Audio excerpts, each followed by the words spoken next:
I'm Dr. Huang from Taiwan, and thank you for your attending the Hisky webinar series.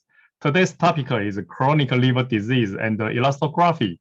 It's my honor to have the three lecture from three different areas of Asia. And we will have 19 minutes talk tonight. All about the novel technology and the experience of ultrasound-based image for the assessment of liver parenchyma. And the first speaker is me. I am Professor Kaiwen Huang from Taiwan, and I work in National Taiwan University in Taiwan, Taipei. My team started transient elastography and RV examination for liver stiffness measurement very earlier. Since 2006, maybe the earliest in Asia. And I am the current president of Asia Pacific Academia of Mini-Invasive Intervention and Oncology, and also the president of Taiwan Academy of Tumor Operation. I work in the Hepatitis Research Center in my hospital, and the Center of Mini-Invasive Interventional Oncology. And then I will have a talk about ultrasound-based elastography, and hope you enjoy it. And please. Welcome to the webinar of chronic liver disease and elastography. And tonight I would like to introduce the role of ultrasound-based elastography to you. I'm Dr. Kaiwen Huang. The current need for liver disease diagnosis is very special. The chronic liver disease could cause stiffness change in liver tissue, such as inflammation, steatosis, fibrosis, especially for the fibrosis. The measurement of fibrotic status is critical for the estimation of prognosis and the therapeutic indication and effect for chronic liver disease. However, the conventional image technique, including the ultrasound and the CT scan, MR, cannot provide quantitative information about the mechanical property. Let's talk about the liver stiffness. The cause of liver stiffness may be result from the increased intrahepatic pressure, maybe from the hydrostatic pressure or the osmotic pressure, or for example, the tumor infiltrating or local inflammation. And another possibility of the increase of liver stiffness is the matrix deposition. When the matrix deposition increases, for example, the collagen increase and induce the fibrosis, the liver stiffness will increase. And the increased liver stiffness will make the shearing force and the tension change in the liver, and the mechanical intracellular signaling will be changed and will increase the deposition of matrix.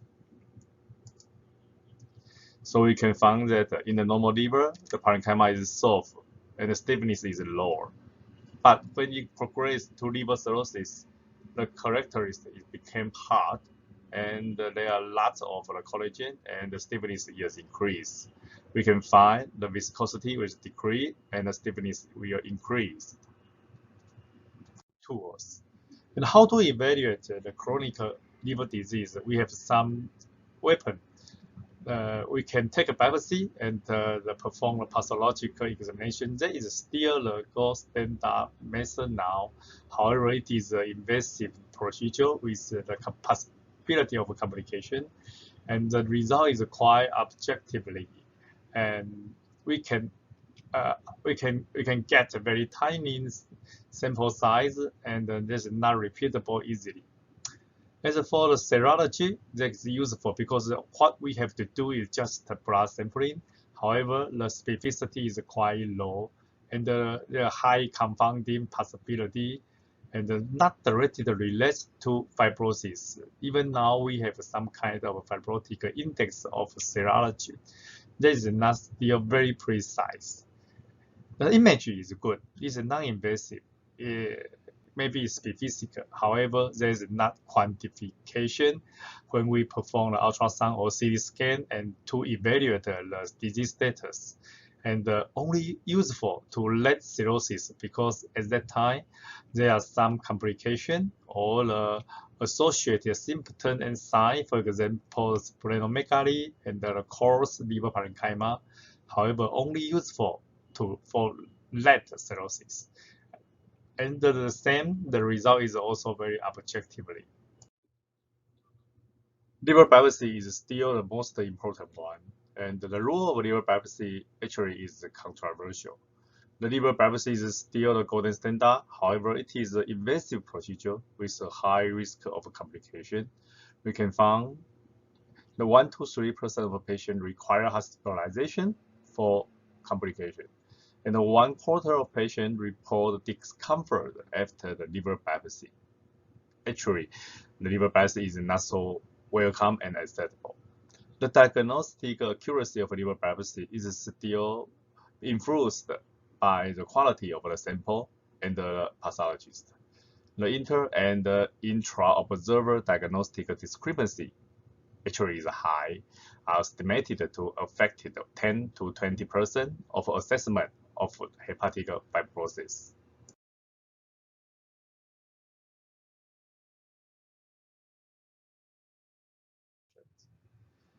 The ultrasound-based legistography, there are two kinds important tool: the Transient Elastography and the Shearing Wave Elastography.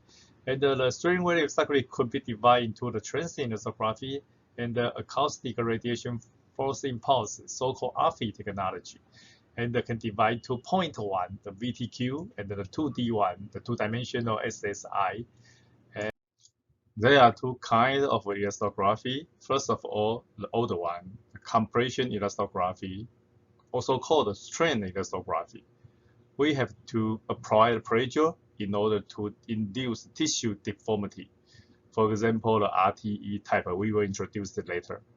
And the deformation of the tissue is inversely proportional to the elasticity, so we can get the elasticity secondary. The another one, impulse elastography, so also called shear wave elastography, that was a well-accepted one. This technique uses an external mechanical device to deliver shear wave or internal acoustic radiation flow to induce the shearing wave change. And the alternation of shearing wave change is proportional to elasticity. The method also not directly to calculate the elasticity. The real-time tissue elastography, RTE, belongs to the first one, compression elastography. It could be performed simultaneously with the conventional ultrasound probe during ultrasound examination. The acquisition of RTE image representing the distortion of liver tissue as a result of heartbeat or pulsing of abdominal aorta. You can find we have to put the probe toward heart or aorta and to observe the deformity of liver after the compression of heart or aorta. And the echo signal representing tissue strain before and under compression, and compared and analysis. And we can find when we perform the transduce to over here during the compression, the different stiffness will reflect the different deformities. By this method, we can get some strain histogram, and this was the result from the image feature. We can get the mean of relative strain value. We can get the contrast of the text. We can take the linearity of the textures.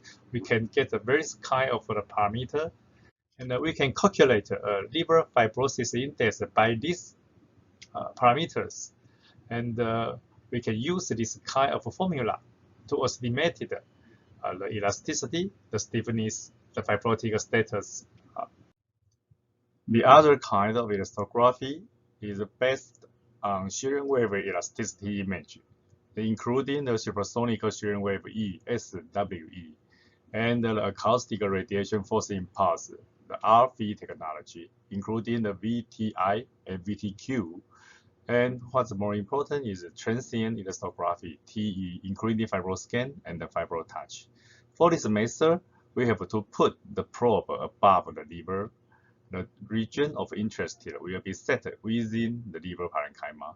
And then the transducer could deliver a forward pass of ultrasound, and we observe the deviation or the refract of shearing wave during the propagation of the wave within the liver. And we can set up our eye, and we can see the elasticity change expressed by color became an image, or we can translate the image to be a quantification data expressed in kilopascal or velocity, just like that. 2D SWE can be represented by the color-coded and the numeral value. For example, the SSI, we could get this area with the color chain. We can also to translate this color chain to the quantitative data expressed by kilopascal or meter per second.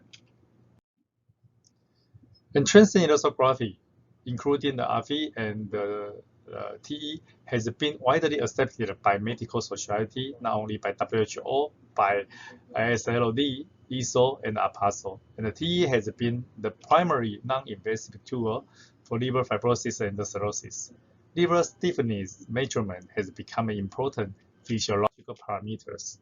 And this is so-called TE, transient elastography. We can measure the liver stiffness as LSM and expressed in kilopascal. And then we can give the quantitative numerous data shown in the kilopascal from 2.4 to 76. And this stiffness level can be translated to the fibrotic status. Liver stiffness measurement was archived by an ultrasound transducer is mounted on the axis of the vibrator, and the ultrasound frequencies are 3.5 million hertz. During the propagation of the shearing wave, and the pulse, the ultrasound signal are acquired and allowed to measure the shearing wave velocity change. You can find the shearing wave velocity change. The square of the shearing wave velocity change is proportional to the elasticity, and we can obtain the elasticity by this equator. So we have to put the probe in the fixed location, and the hepatic stiffness could be obtained by this method. We can calculate this area, the region located from the 2.5 to 6.5 centimeter below the skin surface, and the rise is around 1 centimeter. We can get this area estimation of the liver stiffness, and the sample size is larger than the sample size of a liver biopsy, around 500 times. And this is the non-invasive and repeatable method, so we could perform this examination for monitoring for follow-up. And the result expressed in LSM in Taiwan University, we use it to compare the LSM and the collagen content within liver, and we found is a strong relationship between the LSM and the collagen content. The equation is 0.84. Transient elastography, we can evaluate the liver tissue, and we can get the result of velocity and the elasticity.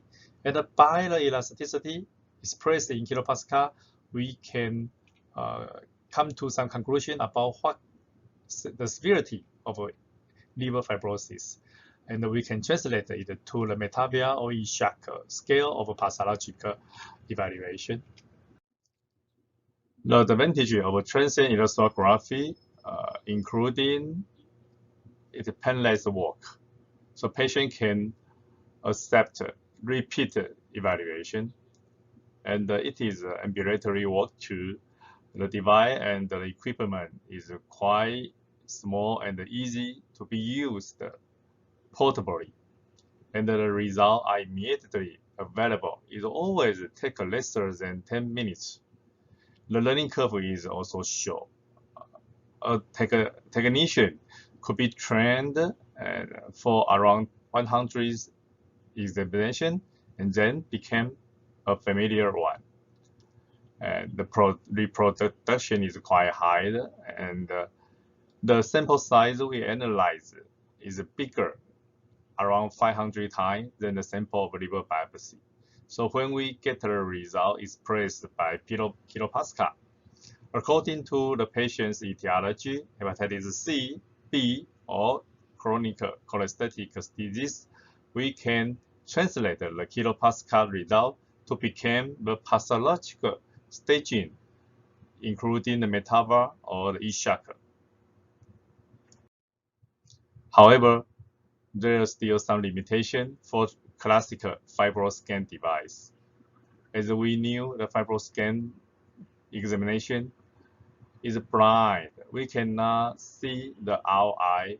All we have to do is just take the data, but we cannot make sure the data is coming from a truly liver parenchyma.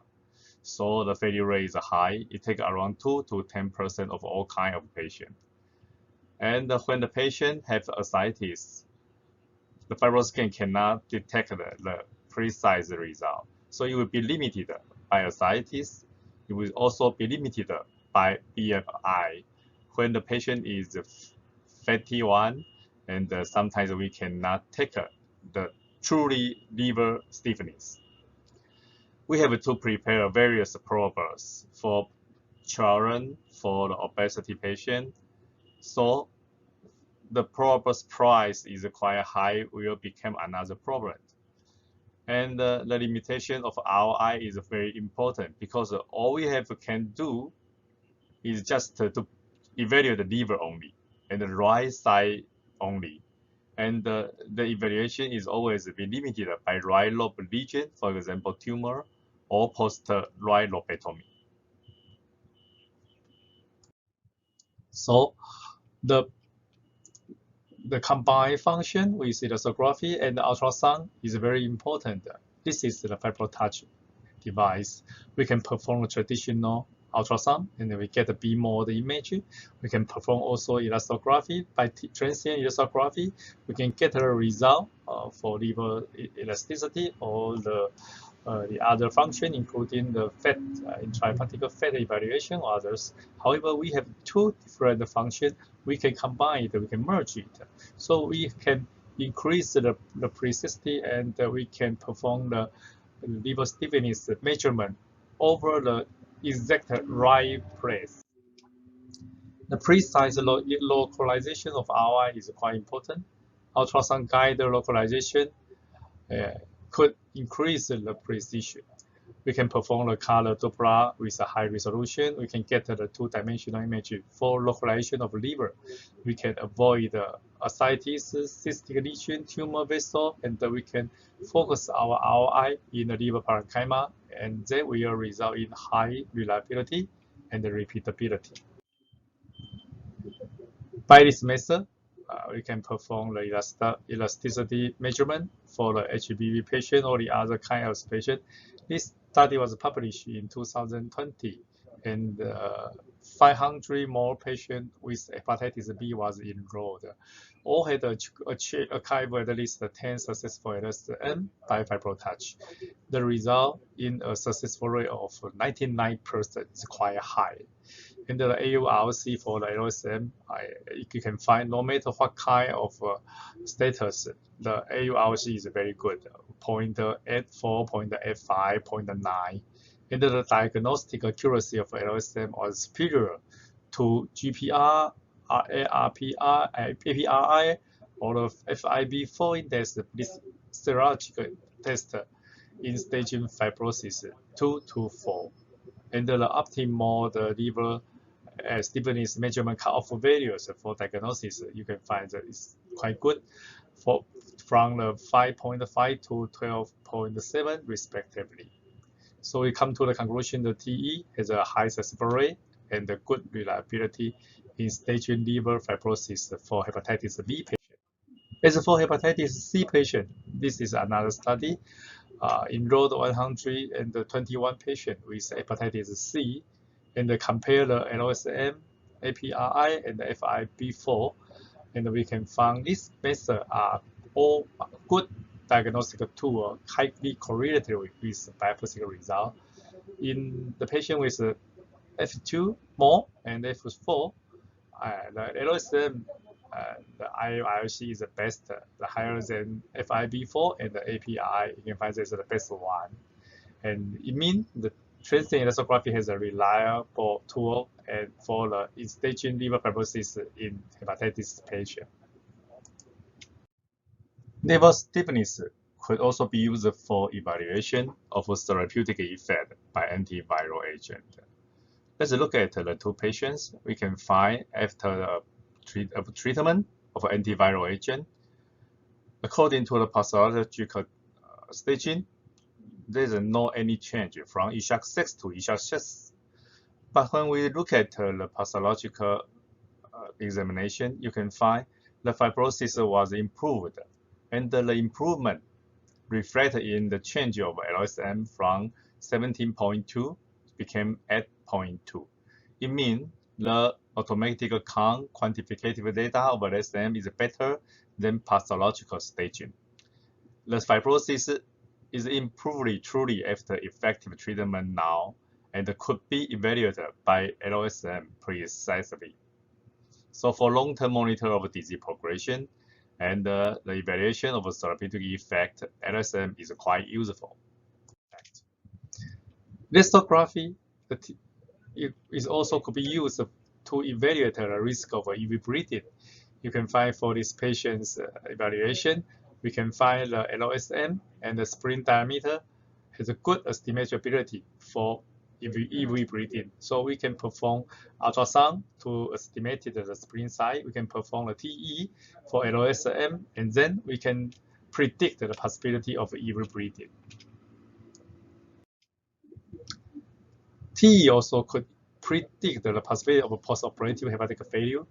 The study enrolled 247 hepatitis B patients with HCC.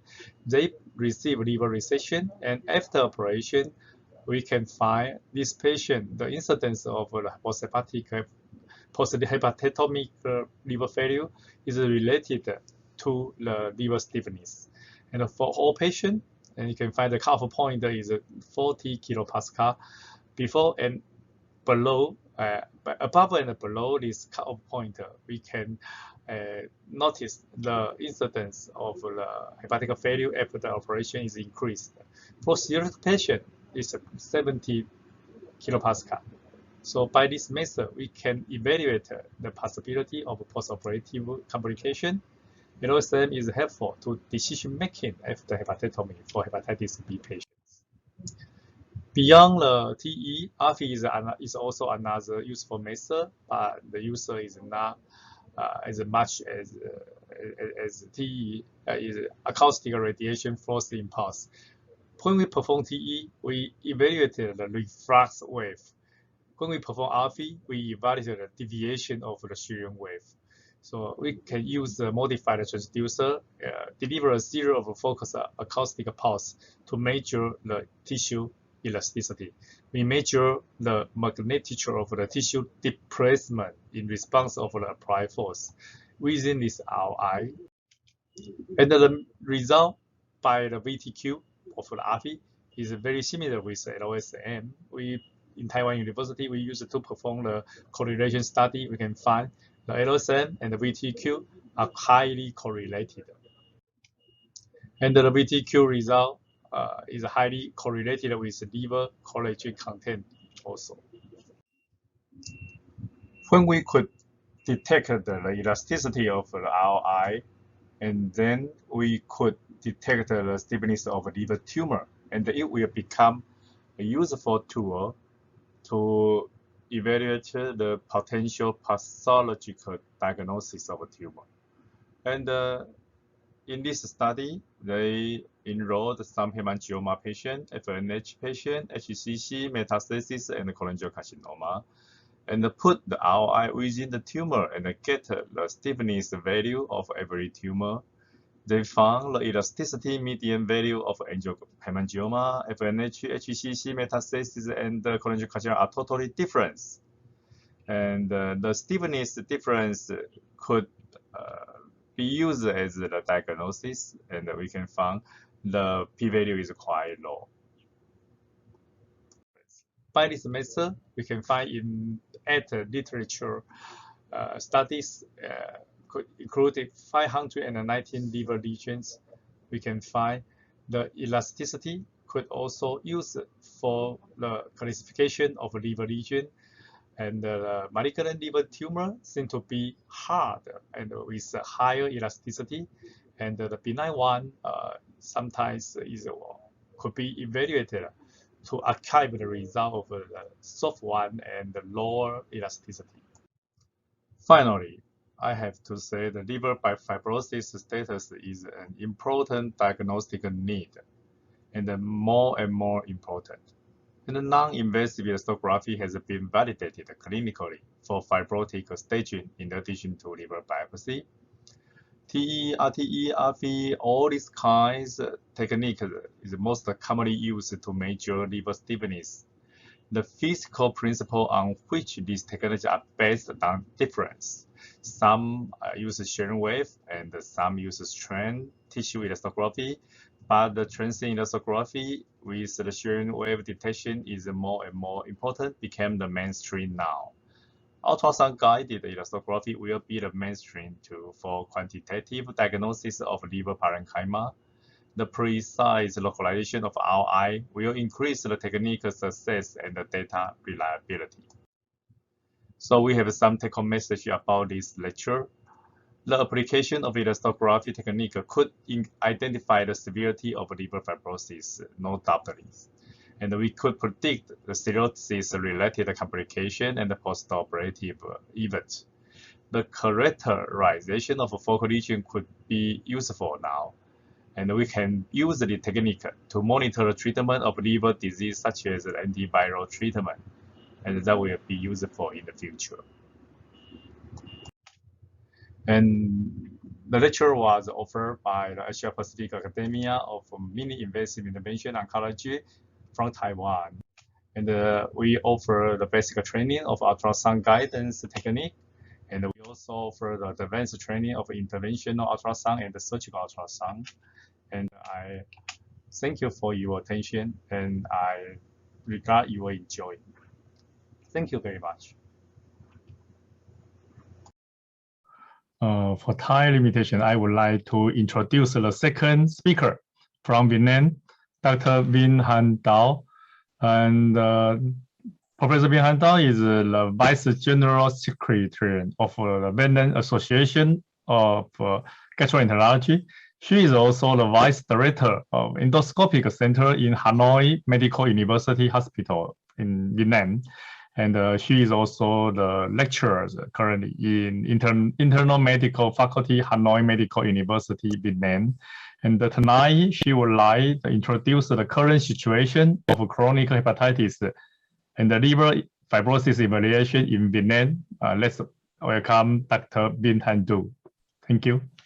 Yes, yes, thank you, Professor Huang. And now I would like to present the topic on how the situation in Vietnam. And I think Vietnam is an example of limited resources settings with the burden of chronic hepatitis. So I hope that with this presentation, the doctors will have different aspects on how to choose an appropriate liver fibrosis evaluation methods. So for the first slides, I would like to introduce a little about the chronic hepatitis situation in Vietnam. So Vietnam is located in the Asia-Pacific region, and unluckily, we are suffering from the high liver-related death proportion. And in our areas, we have the high proportion of hepatitis B, hepatitis C, alcohol liver disease, and during the recent years, we also are facing with the increasing prevalence of MAFLD. So in Vietnam, liver cirrhosis is in the top 10 causes of death. And among the malignancy, liver cancer is now ranking the first in the prevalence and in the mortality. So it will give you the picture of how the burden of chronic hepatitis in Vietnam looks like.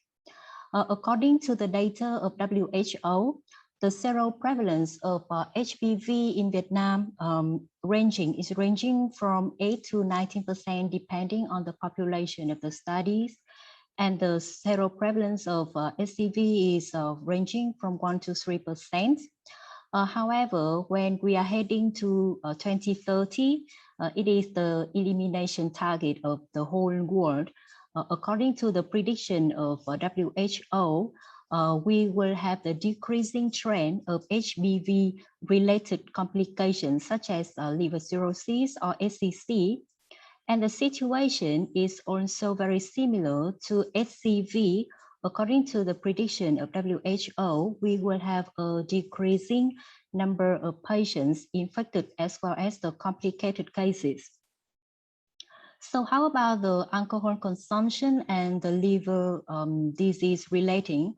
It is also very upset, but Vietnam ranks the 5th in consuming the alcohol, including beer, wine, etc.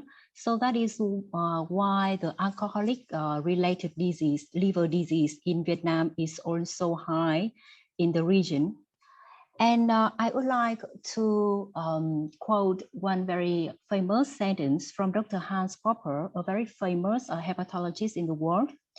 He said that anyone who can stop or delay the liver fibrosis would be able to cure most chronic liver disease. So the situation in Vietnam is very typical because we often diagnose the patient in the advanced stage. And I think the task of the hepatologist is how to detect, how to screen the patient in the earlier phases. And I think the liver fibrosis evaluation is one of the most important key role here.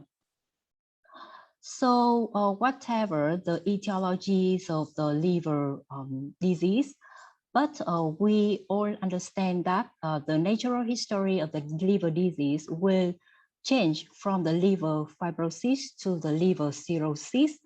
And for the liver cirrhosis, we have to face with many complications, while in the liver fibrosis, if we can detect soon and if we can prolong this situation, the patient will have a better outcome. As Professor Huang mentioned, liver fibrosis evaluation is available in many algorithms of AASLD, EASL, or Asia-Pacific algorithms in chronic liver hepatitis management. And what is the role of the liver fibrosis evaluation? It will help us to choose which patient is appropriate in the treatment. For example, we can see in HBV management, it is very important when knowing that the liver fibrosis situation, because not many patients coming with elevating liver enzymes. But if we saw that they have the advanced liver fibrosis, we all know that it is a chronic situation and the patients will need to be intervened.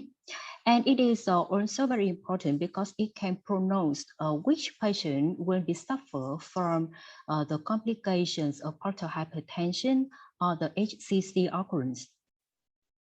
The situation is also similar with the HCV and NAFLD management. According to many guidelines like the Asia-Pacific guidelines or the APASO guidelines on the HCV or NAFLD, both of these guidelines mention about using the techniques to evaluate the liver fibrosis, but they also, doctors also emphasize that the availability of these techniques and the local cost of the modality is important.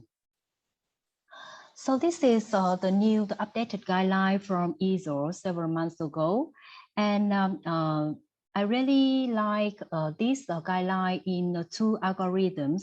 The first one, you can see that if you see the patient in our clinic, if you are a general doctor or GP, so if you see your patient at risk of chronic liver disease, And when you evaluate the risk factors, such as the virus, the hepatitis virus, or the metabolic cofactors, or the alcohol consumption, and then if you find out that your patient has the risk factors of chronic liver disease, what should you do next? So if you are not a hepatologist, so you can be familiar with the 5-4 because it is a very easy to use score. It only uses age, liver enzymes, and platelets, and then you have the result of 5-4. And then if you are in a center with more technologies, you can indicate your patient with the imaging to evaluate the liver stiffness before refer to the specialist. And that is the first situation that most of the GP could deal in the normal practice. But if you are a hepatologist, you will have more chances to see the patients with the advanced chronic liver disease. So at that time, as I mentioned before, the liver stiffness measurement will be very pivotal in evaluating whether your patient need the treatment, whether your patient has the higher risk of the complications such as the portal hypertension. And maybe it is a really good indication, non-invasive indicator for you to think about in which kind of patient you should indicate the endoscopy. So how to choose an optimal method to assess the liver fibrosis? I think the indication will depend on the availability of your medical site. You will pay attention into the accuracy of the technologies. And one is very important point in the developing countries is also about the cost. So we are familiar with liver biopsy, and we also familiar with the biomarkers and the elastography technologies. So the liver biopsy is considered as the gold standard, and many guidelines also agree in this point. And you can perform percutaneous via the ultrasound, or you can do under the CT scan. However, we also have several issues to consider. The first one is that if you want to evaluate the accuracy of the liver fibrosis, we have to guarantee that the sample size is enough with at least 11 complete portal tracts in the sample. And we also have to face with the complications. All of the interventions, ultrasound interventions, we will be afraid of the hemorrhage or the injuries to other organs. How about the serum markers? I think all of us know that the serum markers, the advantage of serum markers is that they are safe. They are non-invasive. So I think the patients are easily assessed with the serum biomarkers. However, there are also some problems with the serum biomarkers. Some biomarkers are not really specific only for the liver, and sometimes it is very difficult to differentiate the intermediate stages of the fibrosis. And also not all the biomarkers have a acceptable cost. Some of the specific biomarkers have a high cost, which will be difficult to approach for the limited resources settings. And when we think about an ideal biomarkers, you could see that besides the accuracy, we also have to pay attention on the availability and on the cost effectiveness. So let's go back to one of the easiest and the most popular score, 5-4. So when you use 5-4, you only need the age, the liver enzymes, AST, ALT, and the platelet. And according to the literature review, the 5-4 could diagnose accurately the advanced fibrosis like F3, F4 when comparing to Metavir score by biopsy, with the IOC is relatively good, 85%. And when comparing 5-4 with the fibro test, we see a high agreement, and that is why 5-4 is used as a simple and accurate and inexpensive method to assess the liver fibrosis. Another one which is also common for the hepatologists is the APRI.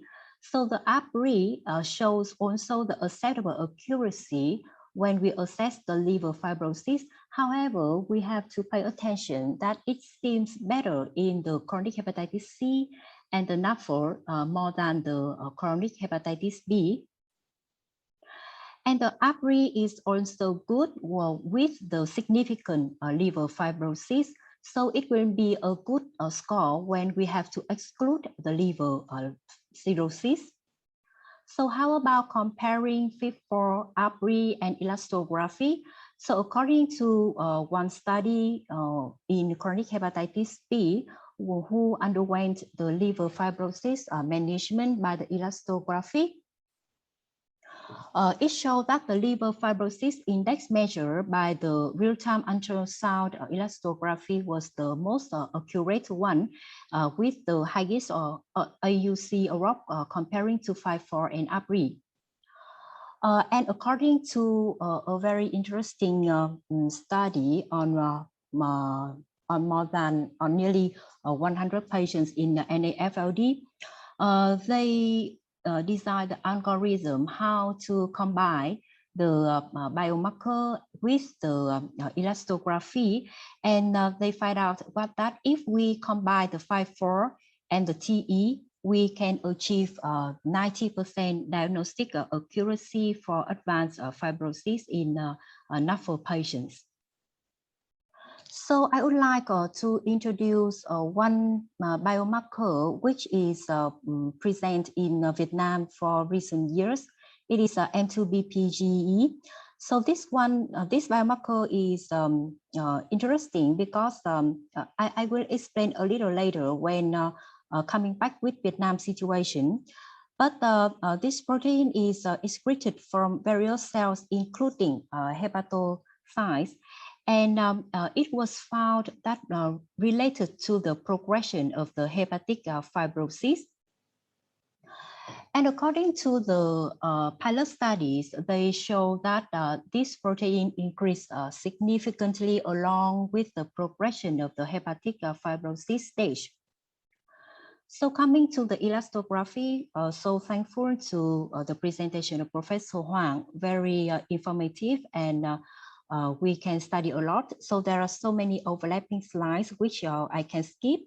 But we all are familiar with Transient Elastography TE because they were the first introduced non-invasive tool to assess the liver stiffness in chronic hepatitis patients. And that is also why they are the most widely used in the world. And there is a relevant scale for all the different etiologies.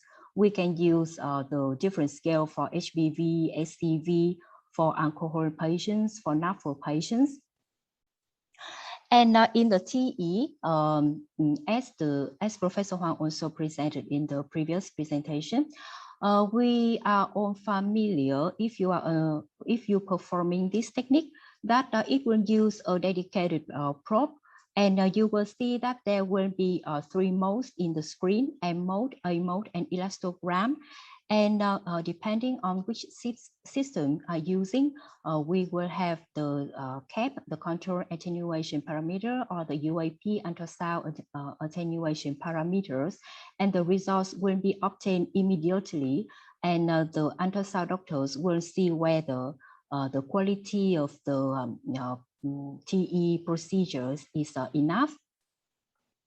So the advantage of TE is that it is the most widely used. It is the validated technique comparing to the liver biopsy. It is really user-friendly because the machine is not so big and it could be performed at bedside with a rapid time. So it is good. And the quality is well-defined, and the high OROC And it also proves the prognostic value for the short or the long-term outcomes in our patients. However, there are several other issues we have to consider with TE because it is separated with ultrasound machines. So sometimes if we have some issues, we could not evaluate quite accurately why the quality of the procedure is not as we expected. And we cannot choose the Roi. So that is also one of the things that could have the effect on the quality of the procedures. And it will have the difficulties when we perform with obese patients or when the patients have ascites. And it also range with the different operators. It requires the experience also. And sometimes we can have the false positivity when patients have acute hepatitis or when patients have cholestasis or if they have the liver congestion. So how about FibroTouch? So FibroTouch was introduced, I think, since 2014.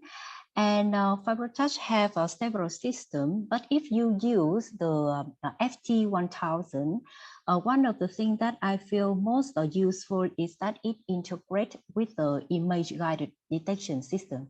I really like the system integrated with ultrasound because we can find the appropriate Roi. And another advantage of this system is that we do not have to change the probe for children or for obese patients, and it uses a full switch. So I think it could save the time for the operator, and the difference among the observers, different observers, is low. There are several studies to prove the efficacy of FibroTouch. So as I mentioned, because FibroScan is the first system and most widely used, so most of the other non-invasive methods will be compared with FibroScan. So for this study, 435 patients received both liver biopsy, FibroScan, and FibroTouch, and compare to each other. And we find out that here in this study, the success rate of FibroTouch is very high, I think every case, while we still have here in the FibroScan branch, we also still have several cases with the failure because the patient have the high BMI, the patients have ascites. And when comparing to the biomarker scale score like APRI or 5-4, the FibroTouch and FibroScan show the significant efficacy when evaluating about the significant fibrosis and the liver cirrhosis, but there is no difference between FibroTouch and FibroScan. And when comparing about the time the operators taking, it seems that the FibroTouch because the FibroTouch have the lower disagreement among the operators, so it has a lower time numbers of invalid measurements. So that is why the time consuming to perform FibroTouch is shorter than FibroScan. And it is also good, not only in the chronic hepatitis due to the viral etiologies, but also good in the case of NAFLD. And I would like to talk a bit about another technologies, which is called AFI. So comparing AFI to FibroScan or FibroTouch, I think one of the very good points that have been raised in the presentation of Professor Huang is that because AFI is integrated in the ultrasound system, so besides choosing an optimal Roi, it is also very good if the patient have a focal lesion like a SCC in the liver or other focal lesion in the abdomen. You can also use AFI to evaluate. And AFI also have a higher applicability than FibroScan. It is also good if patients have ascites or if you deal with obese patient. However, AFI use a different measurement, which is have to transfer into the TE to be equivalent. And the quality criteria is not really well defined, especially with the different etiologies, and require further studies.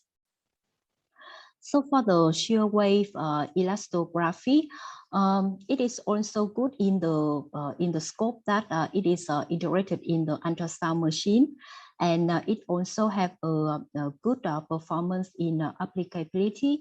However, it is also very similar with AFI that it needs more validation, especially in the different etiologies.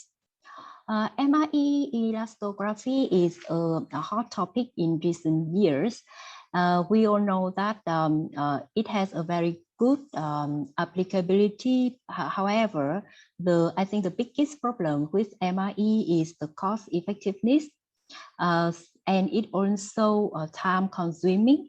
But the advantage of Mie is that you, besides liver cirrhosis evaluation, you can evaluate the focal lesions very well, and you can also evaluate the level of iron or the fat in the liver. So coming back to the situation of Vietnam, we have, as I mentioned, that we have a high burden of chronic liver disease due to many different etiologies. But in fact, the patients are managed by different doctors from different specialties, hepatologists, gastroenterologists, infectious disease doctors, or GPs. So this is a good point in the case that many patients could approach the health quality service, but it also have a problem because there are different scopes in the management of the patients. So for the non-invasive liver fibrosis approach, it is very common in Vietnam till now, and I think it replaced the liver biopsy till now because the patients will be easily accept the non-invasive approach more than performing the liver biopsy. The serum biomarkers or the imaging approach are also available, but it depends on the medical science. It depends on the levels of the medical science. The patient is in the rural area or in the urban area. The patient is in the province hospital or in the city's hospital or in the national hospital. There will be more and more studies being conducted, especially for different populations, because we would like to see if there is any difference in the different technologies or in the different etiologies. So when performing the liver biopsies, even though that it is not quite common until now for liver fibrosis evaluation in Vietnam, but when we apply the new technologies, we still performing the liver biopsies to compare. And the most AE that we dealing is the pain. The patient often complain of the pain after performing the liver biopsy. And according to the guidance from the guideline from the Ministry of Health in Vietnam for both hepatitis B and hepatitis C, all the guidelines mentioned about the role of the non-invasive technologies, including the TE, or using the scores like APRI or 5-4 when when evaluating the chronic hepatitis patients. And in Vietnam, I think from last year in Medic, centers, there are studies in M2-PBGE, and I think they are the first one who performed this study on this one in Vietnam. And I think it is very good way to approach because not all the patients can go to the medical science with the TE or with the with other elastography using imaging models. So if the patient could have the blood test which can evaluate the liver fibrosis accurately, it is also a very good way. And in Vietnam now, especially in the pandemic, recent COVID pandemic waves, we all see the situation that many chronic hepatitis patients could not go to the hospital, especially the hospital with the liver stiffness imaging modalities. So the serum biomarkers still play an important role, especially in such cases that I presented. And these serum biomarkers have shown the very good correlation when comparing with R3 or with 5-4. How about the R3? There is also a large study in Vietnam comparing R3 and TE. And in this study, the operators showed that the very good correlation between the R3 values and TE. And we also have different studies to compare the R3 in different etiologies such as chronic hepatitis by virus or Nafld. And there is one study comparing R3 and FibroScan, and in this study, they also found out a very good correlation between R3 and FibroScan. However, the number of patients failed with FibroScan seems more than R3. And how about FibroTouch? So in our side, we have R3, we have FibroScan, and we just applied FibroTouch from this year. And we also find a very good correlation between FibroTouch and R3. How about MRE? MRE has been started in Vietnam in one center, in Medic Center. And they also found the efficacy of MRE not only in evaluating the liver fibrosis, but also in detecting the focal lesions. And I think this is one of the most interesting points when we think about the MRE. And this is my nearly last slide. So I summarize for you as the reference. You can see that in Vietnam, the availability of the serum biomarkers, R3 5-4 is cheap, available, and it seems simple. However, we could see that the accuracy in the intermediate liver fibrosis stage is not really as we expected. M2B is promising. The cost, I think, is acceptable.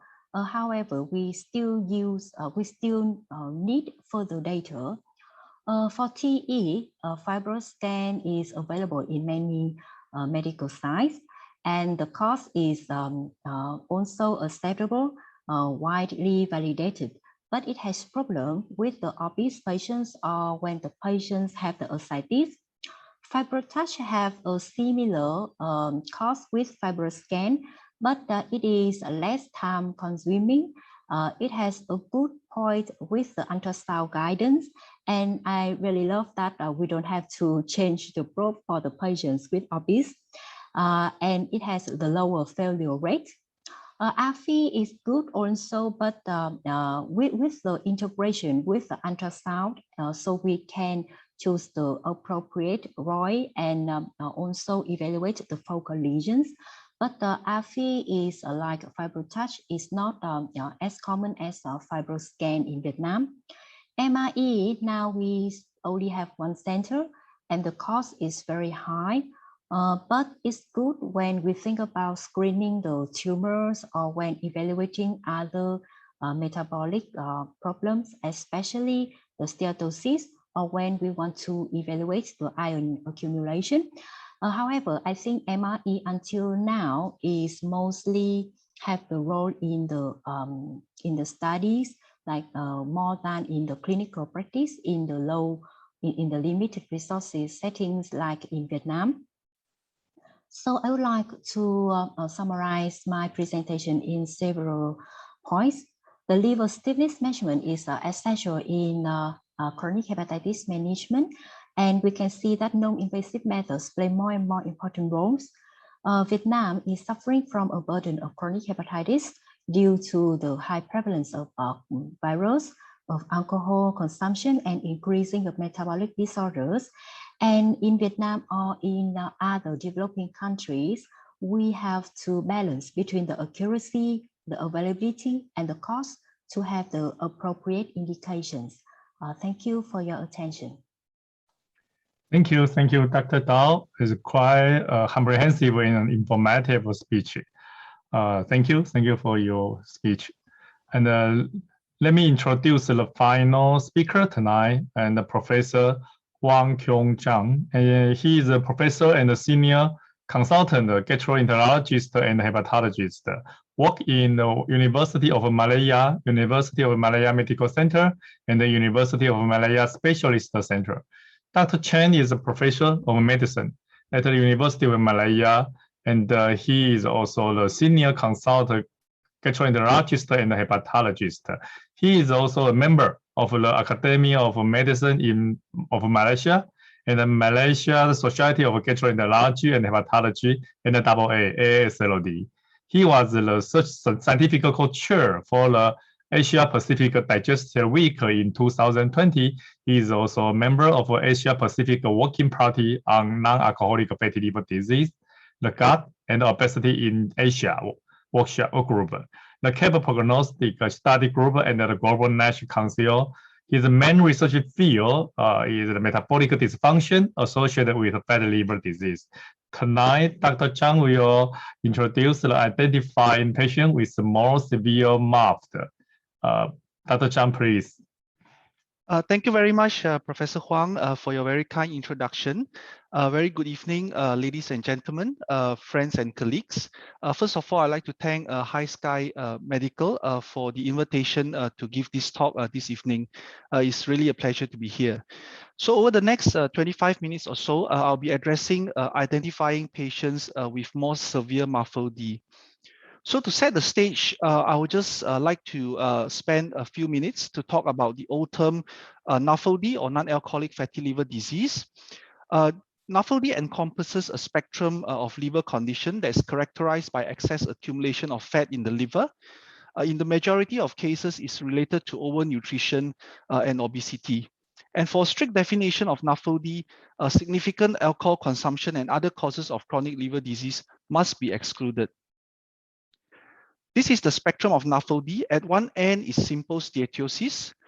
And in patients with more severe form of the disease called non-alcoholic steatohepatitis or NASH, it is defined histologically by the presence of lobular inflammation and hepatocyte ballooning. Patients with NASH are more likely to develop fibrosis and cirrhosis. NASH patients, especially those with advanced fibrosis, are at increased risk of developing complications such as liver cancer and decompensation. However, across all this whole spectrum of patients with Nafld, these patients are at increased risk of cardiovascular disease because of the close association of the condition with the metabolic syndrome, which is a constellation of risk factors for cardiovascular disease.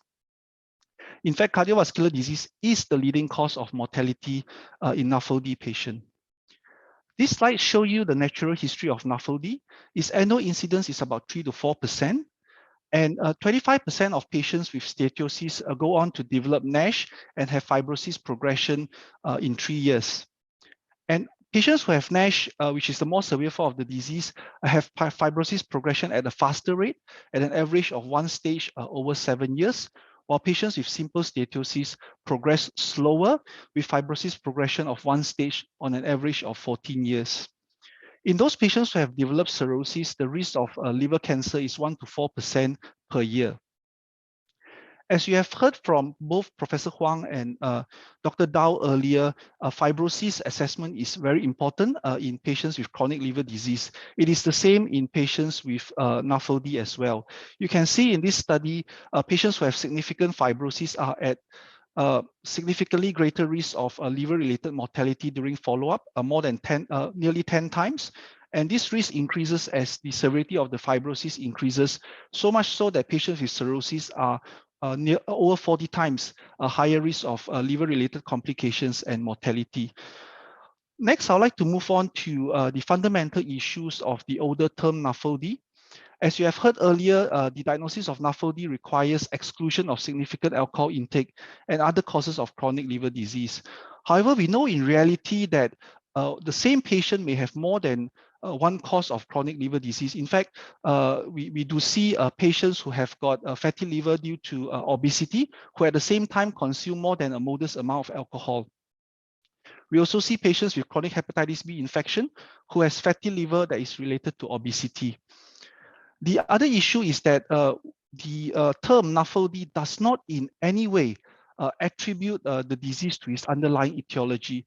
We know that the majority of cases of Nafld are related to metabolic syndrome and obesity. Because of this fundamental issue, Eslam and colleagues have proposed a new term, which is metabolic dysfunction-associated fatty liver disease, or MAFLD. It is diagnosed in the presence of hepatic steatosis, either by imaging, blood biomarker, or histology in somebody who is either overweight or obese, has type 2 diabetes mellitus, or has at least 2 metabolic risk abnormalities.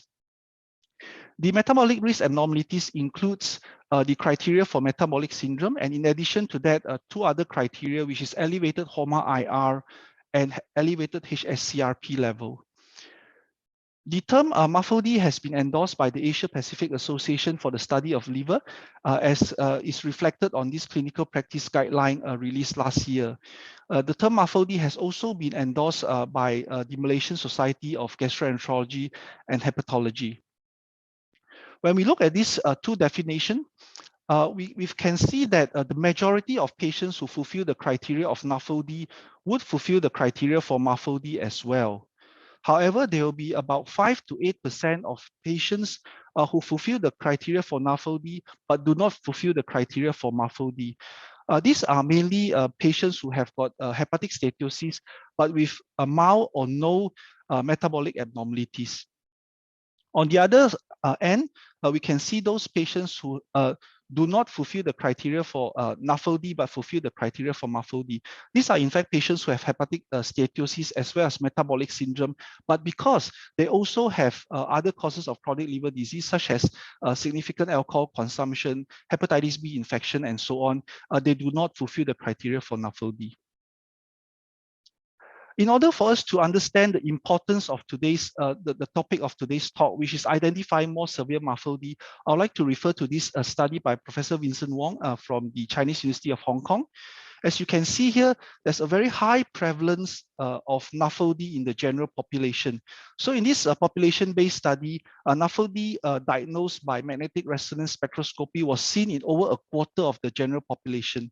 However, only a small but significant proportion of patients has advanced liver fibrosis.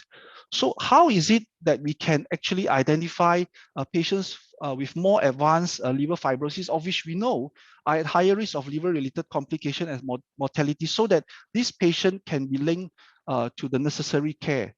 For that, I would like to show you a few slides. One is this particular study on over 1,000 NAFLD patients who had liver biopsy across multiple centers in Asia, whereby the main indication for liver biopsy was persistently elevated liver enzymes, and 63% had NASH, 17% had advanced fibrosis, and the risk factors for NASH and advanced fibrosis, you can see here in this box.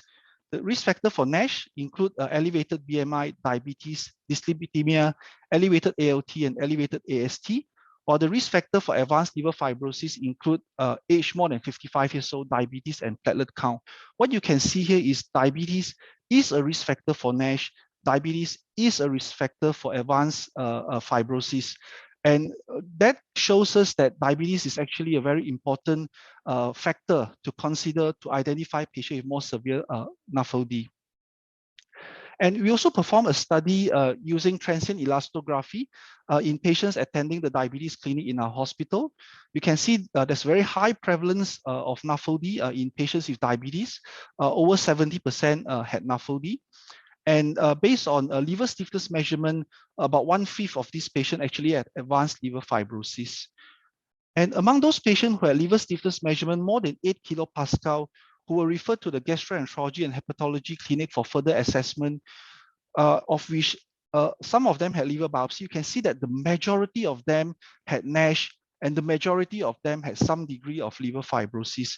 And you can see that more than 1/3 of these patients had histologically confirmed advanced liver fibrosis. These two slides tells us that patients with type 2 diabetes represents an important target group to identify more severe MAFLD. And it is important for us to have a clear assessment and referral pathway. And this is also the reason why in the clinical practice guideline for management of type 2 diabetes mellitus here in Malaysia, the latest edition, which was released end of last year, has for the first time has a section on Nafld.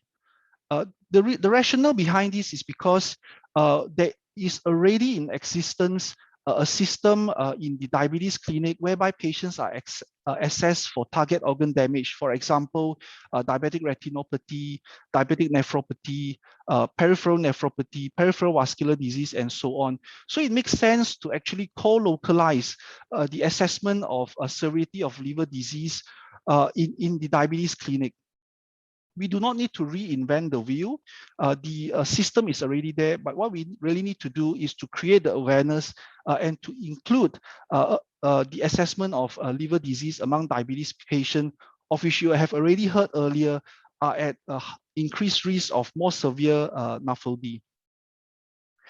The inclusion of Nafld in the clinical practice guideline for type 2 diabetes, in fact, has been cited as a potential strategy in this white paper by the Economic Intelligence Unit and the ESO International Liver Foundation, which was released earlier this year. I've mentioned about the Nafld section in the clinical practice guideline for type 2 diabetes mellitus. I would like to use this case study to illustrate to you some of the important points in this Nafld section of the type 2 diabetes guideline. This is a 67-year-old man who has diabetes and dyslipidemia. His medications were metformin 850 milligram twice daily and simvastatin 20 milligram at night. You can see that he's slightly obese, but if you use the Western cutoff, he will be overweight, BMI of 25. His blood pressure, his glycemic control, and his lipid profile are all within acceptable range. So this is a typical patient that you will see in primary care or maybe in the diabetes clinic, and they will just be continued on medication and continue on follow-up because the metabolic risk abnormalities appear well controlled. Okay, so let me just show you one section of the type 2 diabetes guideline, the Nafld section, whereby the recommendation is to have simple blood tests like a full blood count and liver function test as assessment of the liver for patients with type 2 diabetes. So first of all, we look at the liver function test. Those patients who have normal ALT and AST, they can have this repeated annually. Whereas those who have elevated ALT and AST, they should have an ultrasound to diagnose fatty liver and to exclude a focal liver lesion. Other common causes of hepatitis should be excluded as well. This would include chronic hepatitis B infection, chronic hepatitis C infection, alcohol, as well as drug-induced liver injury. And after we have established that the reason for the elevated liver enzyme is due to fatty liver, the patient should be advised on lifestyle modification. I'll share some data on lifestyle modification for management of fatty liver later in the talk. And following that, the patient can have repeat ALT and AST after 3 to 6 months. In those patients who have persistently elevated ALT and AST, or in those patients where other less common causes of hepatitis is suspected, you may consider referring the patient to a gastroenterologist and hepatologist. And you have heard from Dr. Dao in her talk earlier that the Fibrosis 4 score is a very useful tool that can help you assess the patients for liver fibrosis. And as mentioned by Dr. Dao, you will need the age, ALT, AST, as well as the platelet count. Those patients who have got a Fibrosis 4 index of less than 1.3 are very unlikely to have advanced liver fibrosis, and this can be repeated every 2 to 3 years. However, those patients who have got a Fibrosis 4 index of more than 1.3, they may have advanced liver fibrosis and should be referred for liver stiffness measurement and should be considered for referral to a gastroenterologist or hepatologist for further assessment. So we'll go back to the case that you have seen earlier.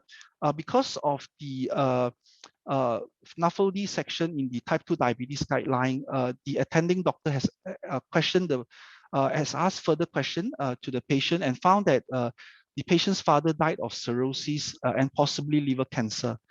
And the attending doctor also sent a full blood count and liver function test, simple test, which can be used to assess the liver in these patients whom we know are at increased risk of more severe Nafld. So lo and behold, the patient has a low platelet count and elevated AST and GGT level. And when we use the online calculator for the Fibrosis 4 index, we just key in the age, AST, platelet count, and ALT. We found that the Fibrosis 4 score was 3.64. This is more than the lower cutoff of 1.3, which suggests that the patient may have advanced liver fibrosis. In fact, it is higher than the upper cutoff of 2.67, which makes advanced fibrosis very likely. So this patient had subsequently had an ultrasound, which would not have been ordered if not for the full blood count and the liver function test indicating a red flag. So the ultrasound did show that the patient has cirrhosis with splenomegaly. However, there was no focal lesion. And on further questioning, the patient did not have any significant alcohol intake. The patient was referred to the gastroenterologist and hepatologist who did some further tests to exclude other causes of cirrhosis. And at this point in time, I would like to remind that in fatty liver disease, the ultrasound may only show fatty liver, even when the liver is cirrhotic. This is why the Fibrosis 4 index is important to evaluate fibrosis in this patient. And those who have got increased Fibrosis 4 index of more than 1.3 should have a liver stiffness measurement. I'll move on to another section of the guideline, which talks about liver stiffness measurement. So those patients who have got liver stiffness measurement of less than 10 are unlikely to have advanced liver fibrosis. So based on a study that was done not too long ago, the negative predictive value for liver stiffness measurement less than 10 to exclude advanced fibrosis is in the range of 93 to 96%. Those patients who have got liver stiffness measurement of 10 to 15 may have advanced liver fibrosis. They require monitoring, for example, repeating in 1 year, or consider referral to gastroenterologist or hepatologist. In those patients who have got liver stiffness measurement more than 15 kilopascal, they are likely to have advanced liver fibrosis. They should be considered for liver cancer surveillance and should be considered for referral to gastroenterologist and hepatologist. Whereas those who have got liver stiffness measurement more than 20 to 25 kilopascal, especially in the presence of thrombocytopenia, are likely to have clinically significant portal hypertension. This patient should be referred to the gastroenterologist or hepatologist and should be considered for liver cancer surveillance as well as varicose screening. The cutoff that should be used to consider for referral to gastroenterologists and hepatologists really depends on the availability of this expertise in the locality. And just to mention that liver stiffness measurement more than 15 kilopascal has a positive predictive value for cirrhosis of between 86 to 92%. So let's go back to the patient that we discussed earlier. He had transient elastography. We show attenuation parameter of 322, which is consistent with severe steatosis. He also has got a liver stiffness measurement of 27 kilopascal, which is suggestive of clinically significant portal hypertension. And just a reminder to look at the IQR over median, of which less than 30% would be considered a reliable transient elastography examination. So because of the high liver stiffness measurement and the low platelet, the patient underwent a gastroscopy for varicose screening. And as you can see here, he had large esophageal varices with red markings, as well as portal hypertensive gastropathy. He underwent endoscopic varicose ligation and was started on propranolol 10 milligram twice daily. In terms of management, the patient was given advice on lifestyle modification. His metformin was reduced to 500 milligram twice daily, and he was started on empagliflozin 12.5 milligram daily, which is a Sglt2 inhibitor or sodium glucose cotransporter 2 inhibitor. I'd like to talk a bit about these few management steps. We'll just first look at the lifestyle intervention in Nafld. This is a very well-cited study on almost 300 Nafld patients who had liver biopsy confirming NASH. They were enrolled in a comprehensive lifestyle program for a year, and they had repeat liver biopsy at the end of the study. And you can see here, as the amount of weight loss increases from less than 5% to 5 to 7% to 7 to 10% to more than 10%, the proportion of patients who had resolution of NASH increases from 10% up to 90% in those who have at least 10% of total body weight loss. And you can see that 40%, 45% of those patients who have at least 10% body weight loss had fibrosis improvement. This shows us that lifestyle intervention leading to weight loss can result in a remarkable improvement in patients with Nafld. I would like to show you another study, which was a randomized control trial, including 154 patients with Nafld who were identified during a population screening. They were randomized to either a dietitian-led lifestyle program or usual care for 1 year as well. And the primary outcome was a remission of Nafld as evidenced by intrahepatic triglyceride content of less than 5% based on MR spectroscopy. Again, you can see as the total body weight loss increases, the proportion of patients who achieve remission of Nafld increases from 13% among those who lost less than 3% body weight to as high as 97% among those who have lost at least 10% of their total body weight. And more importantly, when the results was stratified based on whether patient was obese or not, you can see a similar pattern.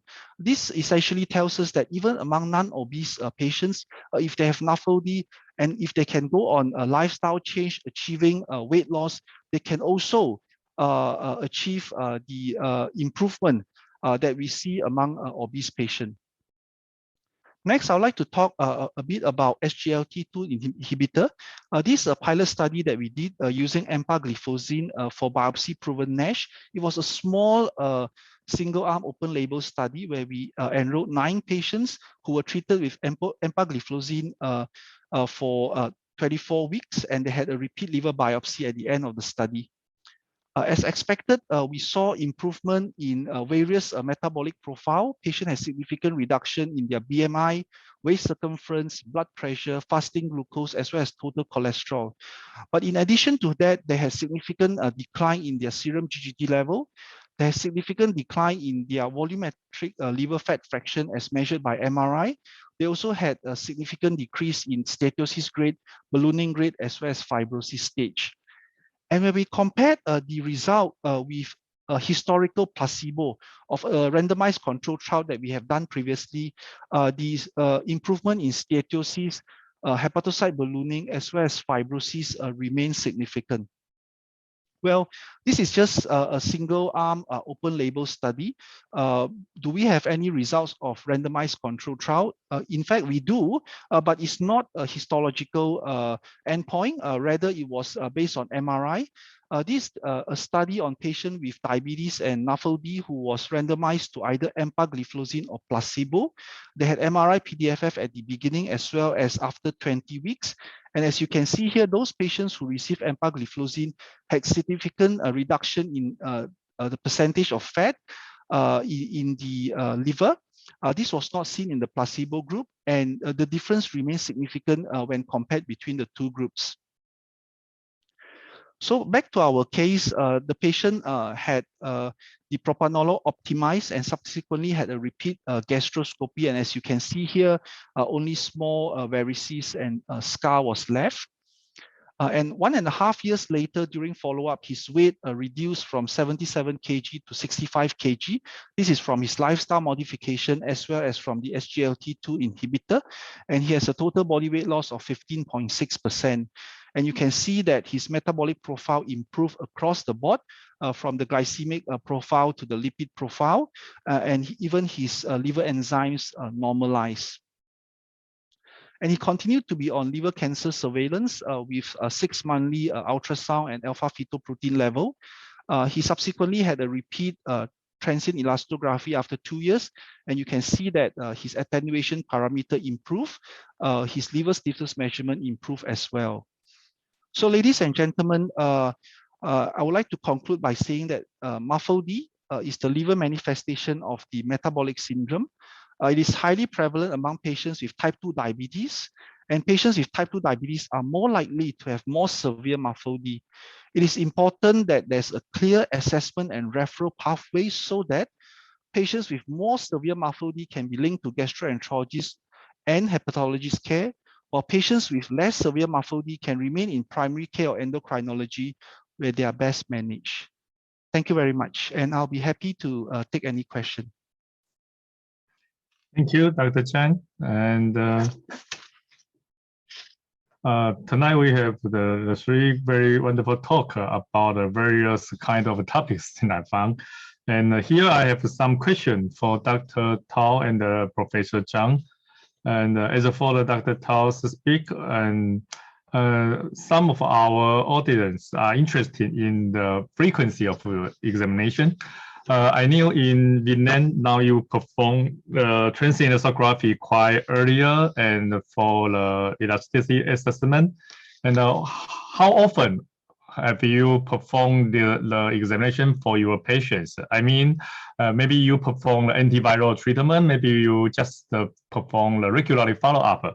So what is the optimal frequency for you to perform the transient elastography or RV for your patient? Thank you for your... Dr. Tao, yes. Please. Yes, okay. So thank you for the questions.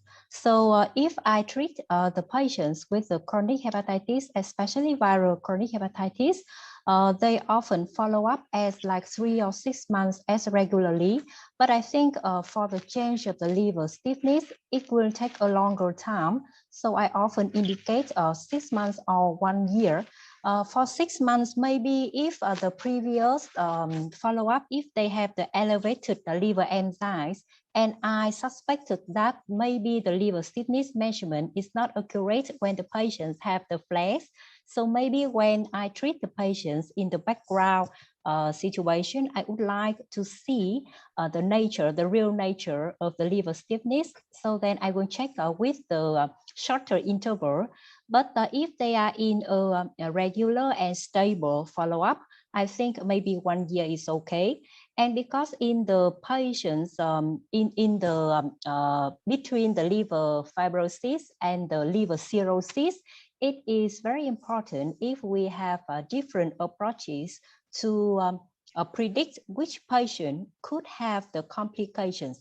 And for EGD, because many patients is very afraid of the upper EGD. So I think with the liver stiffness measurement, it is also like the additional evidence for us to indicate EGD to screen for the varices to check whether the patients have changed into the liver cirrhosis. So that is my personal yes. experience. Thank you. Yes, the two of you are not only the elastography, right? Okay. And as for the same question, how about Professor Chen? Thank you, Professor Huang. So in our setting is a little bit different. We do not perform transient elastography within such a short interval. As mentioned by Dr. Dao, it takes time for fibrosis to change. The reason we don't perform too frequently is because, first of all, in the public setting, there are limited hospital with transient elastography service. So there is actually a waiting time. So that we do not actually repeat so frequently, otherwise it will be overload. On the other hand, in the private setting, the cost of transient elastography is very expensive. So we do recommend repeating after 2 to 3 years and not too soon. On the other hand, for patients who have elevated liver stiffness measurement, especially those patients who have got Nafld, or we call it Nafld, there may be a role to repeat a liver stiffness measurement earlier, for example, within 6 to 12 months, because transient elastography do have a tendency to overdiagnose. There is some degree of false positive. So we did a study and found that if we repeat the liver stiffness measurement and found that actually is lower, then there's a likelihood that the patient do not have advanced liver fibrosis. Yeah, I got it. And I noticed one point about the price. So Dr. Chen, you mean the elastography, transient elastography in Malaysia is one not reimbursed by insurance, right? So you mean it is expensive? Yes. So patient pays out of pocket here in Malaysia, in the private setting, whereas in the government setting is free, but there's a waiting time. Yeah.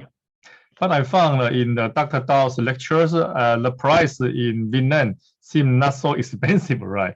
Around 20 or 30 US dollar. Yes, Truly? yes, because Okay. I take the price ranging from the public sector to private sectors. Yeah. Yeah, maybe our people from Malaysia and Taiwan can fly to Vietnam for elastography. Okay, there are one question for Professor Chen. The one audience talk about, he said you mentioned the diabetes is a risk factor for more severe Nafld. In fact, some researcher suggest that Nafld also a risk factor for type 2 DM.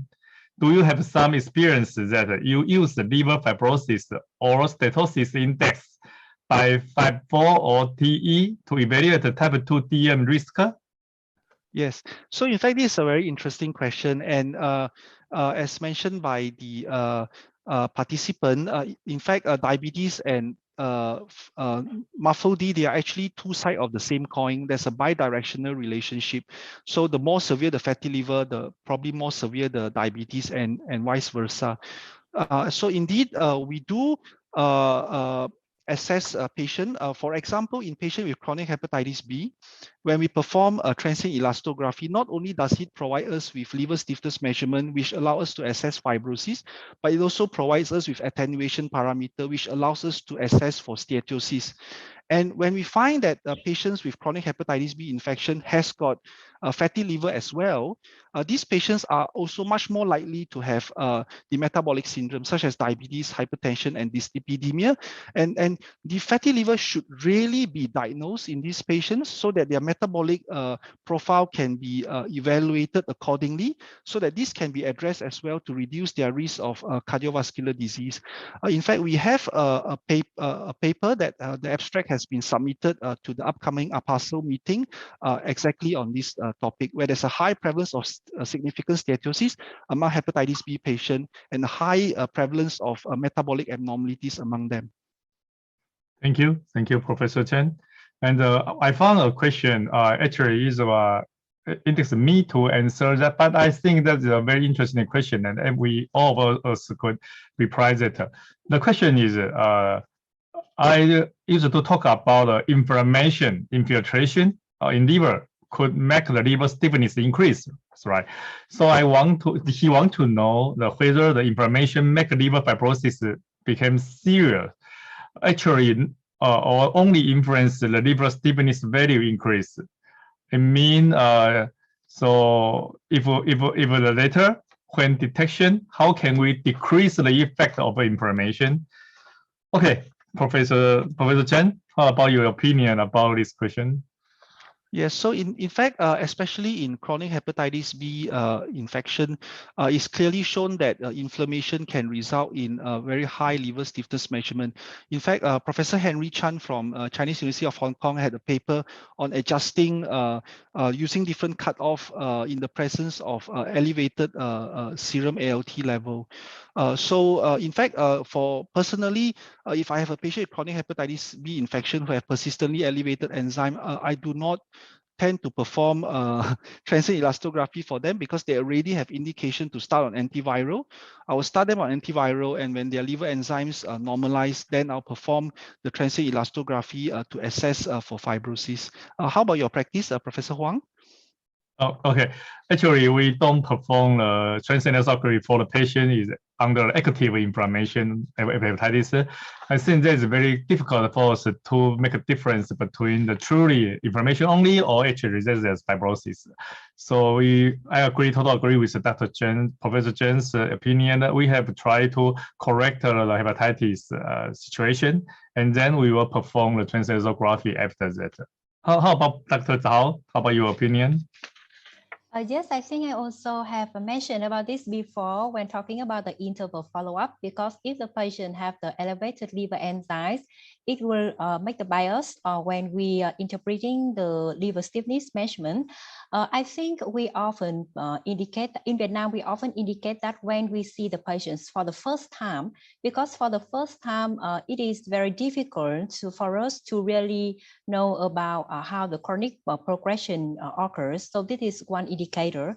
But if the liver enzymes elevated, we know that maybe the accuracy of the liver stiffness measurement is not as we expected. And I agree that after we controlling the chronic hepatitis virus and after we controlling the liver enzymes elevation, we will have a more accurate liver stiffness measurement index.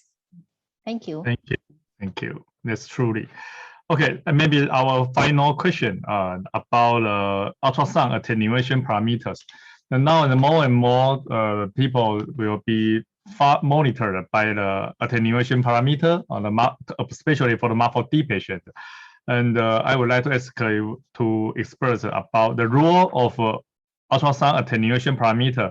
Would you put that into your MAFLD follow-up planning regularly for this patient?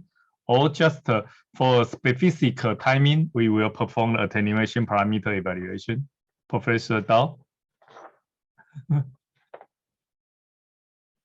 Very difficult question. Yeah, I think this is a very difficult question and maybe require much more debate. Because I think, for example, today when hearing about the presentation from Professor Chan, I think it is very appropriate with the algorithm from the Malaysia Ministry of Health with the role of 5-4 and combining with the liver stiffness measurement here.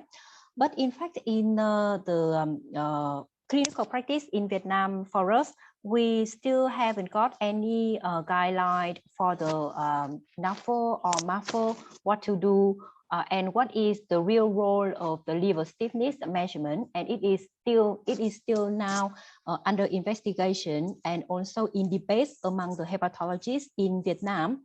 But from my personal view, I think because we require further data on Nafl patients in Vietnam, and even though that we see the rising prevalence of metabolic disorders, but in fact, the prevalence of MAFL and the prevalence of NASH in Vietnam is not much as the other surrounding countries. So that is why we haven't established the cutoff for the liver stiffness in such kind of population. And that is why we haven't seen it as a burden problem, such as viral hepatitis, and we haven't got such a guideline like you. So I think it is still a debating topic in Vietnam. Truly. And how about Professor Chan's opinion? As mentioned earlier, usually we will follow up liver stiffness measurement 2 to 3 years to see whether the patient is progressing or patient is improving. As mentioned by Dr. Dao, there is very little data on how accurate this modality is to follow up patient, because there are not many studies with PET liver biopsy, PET fibroscan to see how accurate the follow up is. If the changes is small, you cannot really say whether indeed there's improvement or worsening. But if you have a very big magnitude of change, then I think that indicates something. That, for example, if you have a patient who have liver stiffness of, like shown in the case earlier, 27 becomes 15, along with weight loss, which you expect to result in some improvement in the disease, then I think that is reliable. And at the same time, that same patient also has got a attenuation parameter of more than 300, and then it has gone down to 280. So I think that magnitude of change is something reliable, and it's also a motivation to patients to continue with the good work that they are doing. Thank you. Thank you. I totally agree with your opinions, both of you. And the time is a little bit late, and I would like to close tonight's webinar. And thank you. Thanks all the audience to join this the lectures, and I hope you enjoy it. Tonight's webinar is powered by the Hisky companies, and we talk about chronic liver disease elastography and the fatty liver Nafld treatment and the evaluation. This is a very fruitful webinar, and I thank you. You are joining Professor Chen and Professor Dao. Thank you very much.